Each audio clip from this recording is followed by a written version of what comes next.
KSRTC bus ഡ്രൈവർമായുള്ള തർക്കത്തിൽ mayor Arya രാജേന്ദ്രനും MLA Sachin ദേവിനുമെതിരെയുള്ള ജാമ്യമില്ലാ കുറ്റങ്ങൾ ഒഴിവാക്കാൻ സാധ്യത. ബസിലെ മെമ്മറി കാർഡ് കളവ് പോയ സാഹചര്യത്തിലാണ് ഇത്. ഈ വീഡിയോ പുറത്തു വന്നാൽ കേസിൽ എന്ത് സംഭവിക്കുമെന്ന ആശങ്ക അന്വേഷകർക്കുമുണ്ട്. ഗുരുതര കുറ്റങ്ങളുണ്ടെങ്കിലും മേയറുടെയും എംഎൽഎയുടെയും അറസ്റ്റ് നിർബന്ധമല്ലെന്നാണ് നിയമവിദഗ്ധർ പറയുന്നത്. ബസ്സിലെ യാത്രക്കാരെ കണ്ടെത്തി മൊഴിയെടുക്കും. കണ്ടക്ടറുടെ മൊഴിയും നിർണായകമാകും. മെമ്മറി കാർഡ് ഇതുവരെ കിട്ടിയിട്ടില്ല. മറ്റു രേഖകളും തെളിവുകളുമില്ല എന്ന സ്ഥിതി വന്നാൽ കേസ് എഴുതിത്തള്ളാൻ പോലീസിന് കോടതിയിൽ റിപ്പോർട്ട് നൽകാം. ഇതിനുള്ള സാധ്യത ഏറെയാണ്. യദുവിന്റെ പരാതിയിൽ കോടതി നിർദ്ദേശപ്രകാരമാണ് കേസെടുത്തത്. ജാമ്യമില്ലാ വകുപ്പ് പ്രകാരം ചുമത്തിയ കേസിൽ ഇരുവരുടെയും അറസ്റ്റ് ഉണ്ടാകില്ലെന്ന് വ്യക്തമാണ്.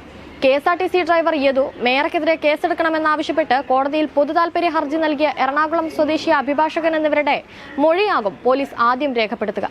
ഇവരോട് കന്റോൺമെന്റ് സ്റ്റേഷനിൽ ഹാജരാകാനാണ് ആവശ്യപ്പെട്ടിരിക്കുന്നത്. ഇരുവരുടെയും മൊഴി രേഖപ്പെടുത്തിയ ശേഷമാകും ആര്യയുടെയും സച്ചിൻ ദേവിന്റെയും മൊഴിയെടുക്കുക. സച്ചിൻ ദേവ് എംഎൽഎ ബസ്സിൽ അതിക്രമിച്ചു കയറിയിട്ടുണ്ടോ എന്ന കാര്യത്തിൽ സമഗ്ര അന്വേഷണം നടത്താനാണ് തീരുമാനം. ബസ്സിലെ സിസിടിവി ക്യാമറയുടെ മെമ്മറി കാർഡ് പ്രതികൾ സ്വാധീനം ഉപയോഗിച്ച് നശിപ്പിച്ചെന്ന ഗുരുതര ആരോപണം എഫ്ഐആറിലുണ്ട്. എംഎൽഎ അസഭ്യവാക്കുകൾ ഉപയോഗിച്ചതായും എഫ്ഐആറിൽ പറയുന്നു. കോടതിയിൽ നൽകിയ ആരോപണമാണ് എഫ്ഐആറിലുള്ളത്. അന്വേഷണം നടത്തിയ ശേഷം വകുപ്പുകൾ പോലീസിന് മാറ്റാം.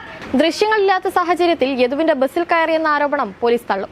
സർക്കാർ ഉദ്യോഗസ്ഥന്റെ ഔദ്യോഗിക കൃത്യനിർവഹണം തടസ്സപ്പെടുത്തിയ IPC 353 വകുപ്പാണ് ഇവർക്കെതിരായ ജാമ്യമില്ലാ കുറ്റം. 2 വർഷം തടവ് ശിക്ഷ കിട്ടാവുന്ന വകുപ്പാണിത്.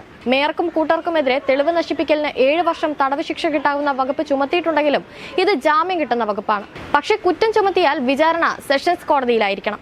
പൊതുശല്യമുണ്ടാക്കിയതിനുള്ള വകുപ്പിന് 200 രൂപ മാത്രമാണ് പിഴശിക്ഷ. അന്യായമായി തടഞ്ഞുവെക്കലിന് 1 മാസം തടവും പിഴയും അനുഭവിക്കണം. പൊതുദ്ദേശത്തോടെ കുറ്റകൃത്യത്തിന് ശിക്ഷിച്ചാൽ 5 പ്രതികളും ഒരേപോലെ ശിക്ഷ അനുഭവിക്കേണ്ടി വരും. ജാമ്യമില്ലാ കുറ്റം ചുമത്തിയെങ്കിലും മേയർക്കും എംഎൽഎക്കും മുൻകൂർ ജാമ്യത്തിന് ശ്രമിക്കാം. സർക്കാർ നിലപാട് ഇതിൽ നിർണായകമാകും. പ്രതിസ്ഥാനത്ത് മേയറും എംഎൽഎയും ആയതിനാൽ അന്വേഷണവുമായി സഹകരിക്കുമെന്ന് സർക്കാർ അറിയിച്ചാൽ മുൻകൂർ ജാമ്യം കിട്ടും.